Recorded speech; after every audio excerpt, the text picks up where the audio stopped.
সংসার জীবন কখন শুরু হয়? সংসার একটা মেয়ে বিয়ে হওয়ার পর থেকে সংসার জীবন শুরু হয়। সংসারে প্রথমত মেয়েরা সংসারে যাবতীয় সব কিছু বুঝতে পারে না, বুঝতে অনেক সময় লেগে যায়। কিন্তু এটা কে বুঝতে চায়? এটা তো কেউ বুঝতে চায় না। কিন্তু অনেকেই বলবে যে সংসারে এসেই সব কিছু তোমাকে তাড়াতাড়ি শিখতে হবে। হ্যালো এভরিওয়ান, আসসালামু আলাইকুম। কেমন আছেন সবাই? আশা করি সবাই ভালো আছেন। আলহামদুলিল্লাহ আমিও ভালো আছি।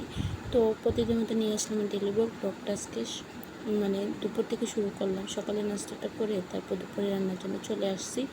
আর প্রথম ভিডিও শুরুতে বলেছিলাম সংসার মানে কি। সংসার মানেই একটা মেয়ের জীবনে বিয়ে হওয়ার পর থেকে সংসার জীবন শুরু হয়।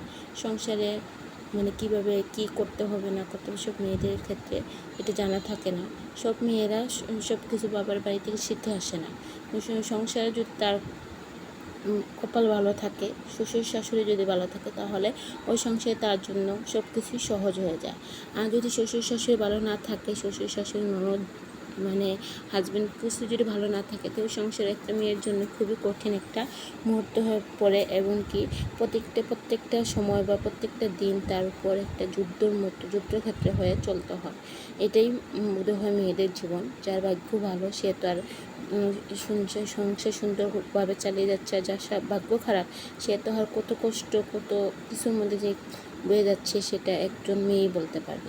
তো এদিকে কথা বলতে বলতে আমি আজকে রান্না করে নিতেছি। তো প্রথমে আমি কারেন্টের চুলায় রান্না বসিয়েছিলাম, তারপর কারেন্ট চলে গেছে, তারপর আমি চুলায় বসিয়ে দিচ্ছি আর কি। তো আজকে পোল দিয়ে আলু দিয়ে মাছ রান্না করতেছি। কিন্তু এই তরকারিটা খেতে আমার কাছে খুবই ভালো লাগে। তো আমি আপনাদের সাথে এটা শেয়ার করে নিলাম। তো আমার তরকারিটা হয়ে আসছে, এখন তরকারিটা নামিয়ে নেব। তো তাড়াহুড়োর মধ্যে রান্না করে নিতেছি আর কি।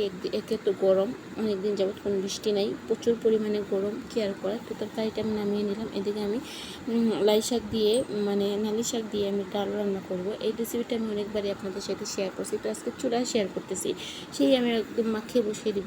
তার আগে আমি দিয়ে দিলাম ডাল, তারপর আলু এখানে সাথে করে দিয়েছিলাম। তো এটা দিয়ে তারপর দিয়ে দিয়েছি পেঁয়াজ, তারপর দিয়ে দিব হলুদ লবণ মরিচ যাবতীয় যা লাগে সব কিছু দিয়ে তারপর আমি ভালোভাবে মাখিয়ে নেব আর কি। তো এখানে আমি হলুদটা দিয়ে দিলাম। হলুদটা দিয়ে তারপর আমি লাল মরিচের গুঁড়ো দিয়ে দিব। লাল মরিচের গুঁড়ো দিয়ে এখানে আপনারা কাঁচামরিচ ব্যবহার করলেও করতে পারেন। তো এদিকে তেলটা দিয়ে দিলাম। তেলটা দিয়ে ভালোভাবে মাখিয়ে নেব। এগুলো তো আমার হাত কাটা, তবুও আমার মাখাতে হচ্ছে। সংসার তো নিজেকে মানিয়ে নিতে হবে। সংসারে সব কিছু যদি মানিয়ে নিতে পারো তাহলে ভালো, যদি মানিয়ে নিতে না পারো তাহলে সংসার তোমার জন্য না।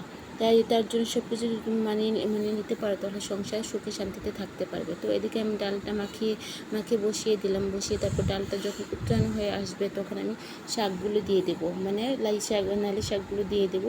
নালি শাকগুলো দিয়ে তারপরে আমি তরকারিটা রান্না করে নেবো। কিন্তু এরকমভাবে তরকারি রান্না করলে খেতে খুবই স্বাদ হয়। আর আমার যেহেতু ছোট্ট একটা সংসার, ছোট্ট একটা রুম, রুমের ভিতরে রুমের ভিতরে কিচেন আর কি, ওখানেই আমি ভিডিও বানিয়ে আপনাদের সাথে শেয়ার করি। তো আমার ভিডিও আপনাদের হয়তো বা ভালো নাও লাগতে পারে, তবুও যদি ভালো লেগে থাকে তাহলে লাইক করবেন, শেয়ার করে দেবেন। আর আমার পেজে যদি নতুন হয়ে থাকেন তাহলে একটু ফলো দেওয়ার জন্য রিকোয়েস্ট করতেছি। তো আমি যেন আপনাদের নতুন আরও সুন্দর ভিডিও আপনাদের সাথে শেয়ার করতে পারি। তো এদিকে দেখুন শাকটা একদম ডালের সাথে মিশিয়ে দিলাম, দেখতে কালারটা খুব সুন্দর আসছে, তাই না? তো এদিকে শাকটা আমি বসিয়ে তারপরে আমি ভাতও বসিয়ে দিতেছি। সব প্রসেসকে চুলাই রান্না করতেছি আর কি। তো আমি চালটা ভালোভাবে ধুয়ে তারপর আমি ভাতটা বসিয়ে দেবো। আর যেহেতু জোহর আজান হয়ে যাবেন, গোসল নামাজ সব কিছু আছে, সব মিলেই তো করতে হবে। তো আমি এদিকে চালটা ধুয়ে তারপরে ভাতটা বসিয়ে দিলাম। ভাতটা বসিয়ে তারপর আমি এদিকে গোসল নামাজটা সেরে নেবো। তারপরে এই তো দুপুরে খাওয়ার জন্য চলে আসলাম। তো এই তো আপনাদের সাথে একটু খাওয়ার ভিডিওটা তুলে ধরলাম। তো শাকটা দিয়ে খেতে খুবই ভালো লাগছিলো। একে তো হাত কাটা কি আর করার, খেতে তো হবেই।